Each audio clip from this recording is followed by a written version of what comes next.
Welcome to NAB 2026. We're here at the Adobe booth. My name is Francis Crossman. I'm a principal product manager on Premiere, and I'm going to show you new color mode. Let's take a look.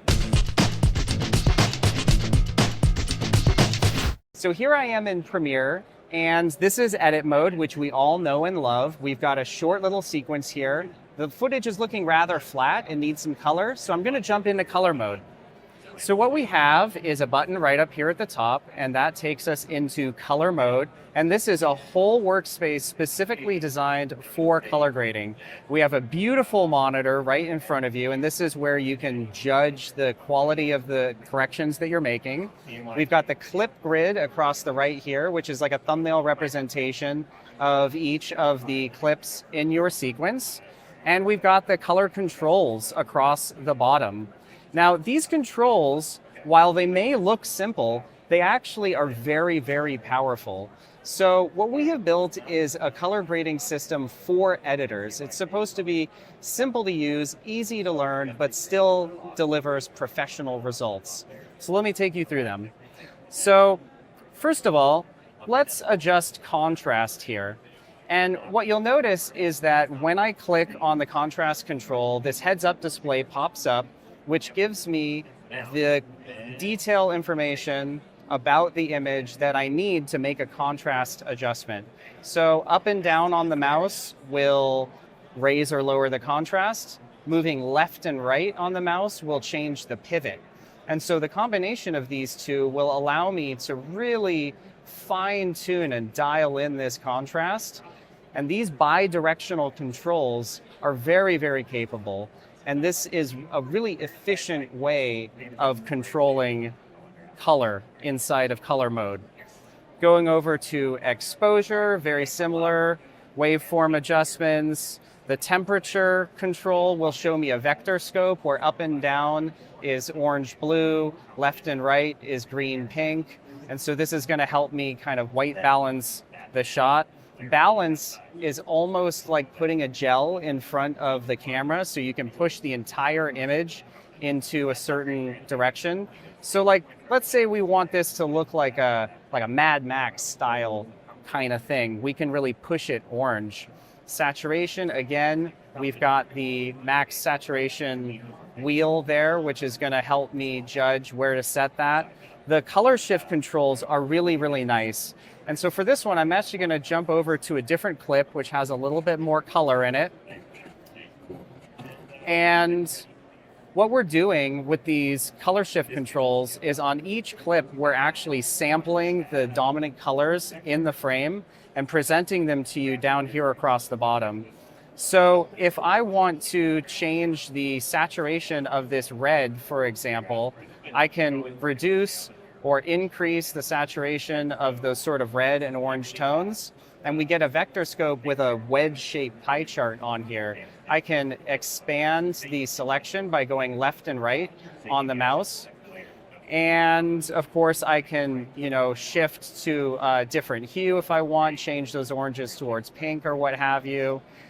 Luma shift, make them brighter or darker. And then we have detail controls, which helps you control things like texture to really kind of bring out the texture of the road, or go very soft and get like a dreamy look. And we have sharpness controls, so increase or decrease the sharpness of the shot. Now, these are the basic controls that you can use. But what I want to talk about now is grade management, because I just graded, 1-2 clips. But you're going to have a sequence full of clips that ought to be graded similarly. So let me show you how to do that. So over here, what we see are clip, we see sequence, and this allows me to make clip operation adjustments or sequence operation adjustments.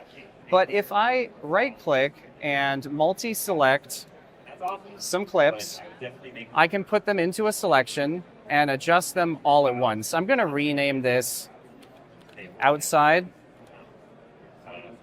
And let me also multi-select these nighttime shots. And I'm going to rename this night. So let's go to this first clip that I made that adjustment on. And what I want to do is move that adjustment over to the group. And if you watch the thumbnails, you're going to see that those all updated because that grade is now applied to all of these clips in the group. Now let's work on this nighttime. So these ones really ought to be probably a little darker, a little bluer. Let's push these like really towards blue. And if I toggle that on and off, you can see where we were and where we ended up. It gave it a really nice dark blue, moody tone. Now, probably what I would do is go through and find individual shots that maybe need a little bit of help and do individual clip adjustments on just those. So let's see what we got here. That's looking pretty good. That's looking pretty good. This one is a little bit dark, so we can just raise that up, maybe reduce the contrast a little bit. Yeah, looking pretty good.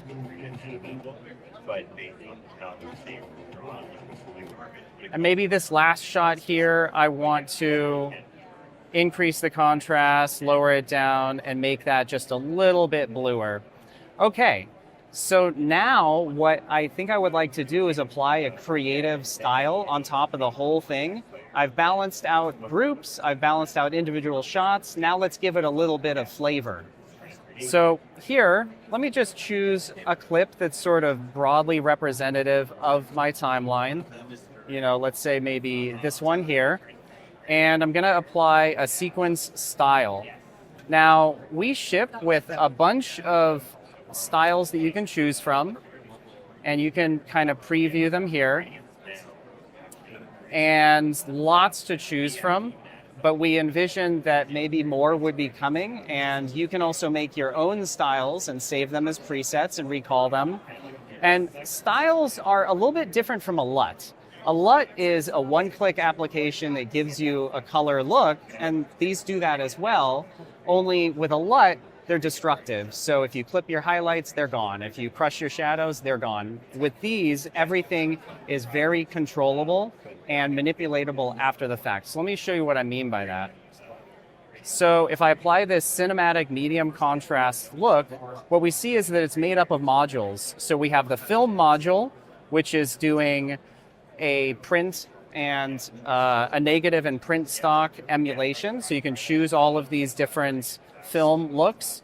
We've got contrast kit, which is very precisely controlling the contrast in the shot. Color, which is, this is probably giving it a nice sort of a warm glow. And so you get the idea that these styles are very, very manipulatable. Now, it's worth mentioning that all of this is built on solid color science.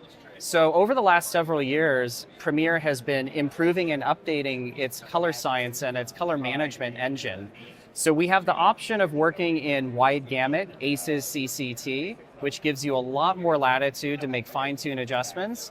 We also are automatically detecting the log video color space of your cameras and doing color management to the sequence timeline as those cameras are being brought in so that you don't need to deal with camera LUTs. And all of this is being rendered in 32-bit float, very high precision color math.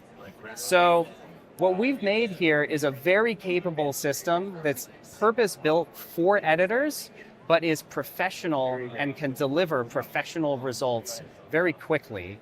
So we're very excited for this to be in Premiere Beta, and it'll be coming to GA later this year. Download the beta to check it out.